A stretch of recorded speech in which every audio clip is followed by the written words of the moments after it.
বর্তমান অন্তর্বর্তী সরকারের মাননীয় প্রধান উপদেষ্টা প্রফেসর ডক্টর মোহাম্মদ ইউনূস বিভিন্ন রাজনৈতিক দলকে, আমাদের দল এবং গণতন্ত্র মঞ্চের ভুক্ত দলগুলো সহ বেশ কয়েকটি রাজনৈতিক দলের নেতৃবৃন্দকে ডেকেছিলেন কথা বলার জন্যে, এবং সেই বৈঠকে তিনি বর্তমান পরিস্থিতি কিছুটা তুলে ধরেছেন। দুটো বিষয়ে তিনি গুরুত্ব দিয়েছেন। একটা হচ্ছে যে এই পরিস্থিতিটা এমন যেখানে তার পক্ষে কাজ করার ক্ষেত্রে নানা অসুবিধার জায়গা তৈরি হচ্ছে, এবং সেইটা এমন অবস্থা তৈরি করছে যে তিনি কাজ চালিয়ে নিতে পারবেন কিনা সে নিয়েও তার মধ্যে একটা সংশয়ের মতো তৈরি হয়েছিল। তিনি ভেবেছিলেন যে কাজ যদি ভালো মতো চালিয়ে যেতে না পারা যায় তাহলে তো দায়িত্বে থাকার কোনো প্রয়োজন নেই, কিন্তু আবার যে দায়িত্বের জায়গা তিনি নিয়েছেন, সারা দেশবাসীর প্রত্যাশা, রাজনৈতিক দলগুলো সহ দেশের জনগণের যে ভরসার জায়গা আছে, সেই সব উপলব্ধি করেই তিনি সকলের সাথে আবার আলাপ আলোচনা করছেন যে কীভাবে এই পরিস্থিতিটাকে একটা কাঙ্ক্ষিত জায়গায় নিয়ে যাওয়া যায়। দ্বিতীয় আরেকটি বিষয়ের উপর তিনি গুরুত্ব দিয়েছেন, সেটা হচ্ছে যে দেশের সার্বিক যে রাজনৈতিক এবং নিরাপত্তাগত পরিস্থিতি, নানা ধরনের আশঙ্কার জায়গা এখানে তৈরি হচ্ছে।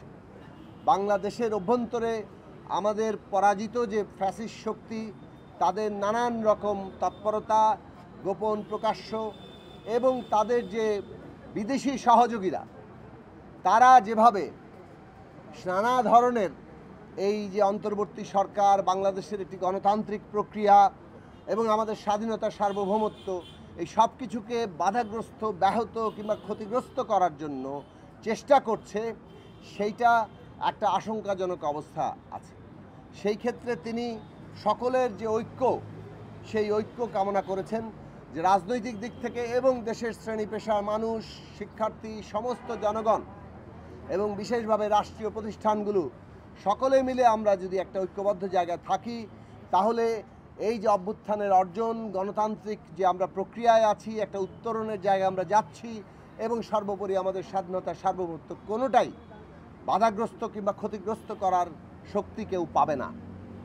তো সেই জায়গা থেকেই তিনি বৈঠক আহ্বান করেছেন, বিভিন্ন রাজনৈতিক দলের সাথে তিনি কথা বলছেন। আমরা আমাদের দিক থেকে বলেছি যে বর্তমান অন্তর্বর্তী সরকার যাতে এই যে ফ্যাসিস্ট সরকারের পতনের পরে যে ঐতিহাসিক দায়িত্ব গ্রহণ করেছেন, একদিকে হত্যাকারীদের বিচার, অন্যদিকে জনগণের যে প্রত্যাশা, দেশে একটা নতুন রাজনৈতিক বন্দোবস্তের জন্য একটা আমূল সংস্কারের জায়গায় যাওয়া, গণতান্ত্রিক সংস্কারের জায়গায় যাওয়া, এবং বাংলাদেশের মানুষের দীর্ঘদিনের যে আকাঙ্ক্ষা,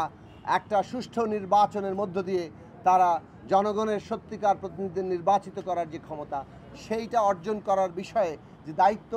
এইটাকে বাস্তবায়ন করার যে দায়িত্ব এই সরকার নিয়েছে, আমরা পরিষ্কারভাবে বলেছি এটা সম্পন্ন করেই আপনাদের সরকারকে যেতে হবে, এবং এর অন্যথার কোনো সুযোগ নেই। এবং প্রফেসর ডক্টর মোহাম্মদ ইউনূসকেই জনগণ যেহেতু একটা ভরসার জায়গায় রেখেছে,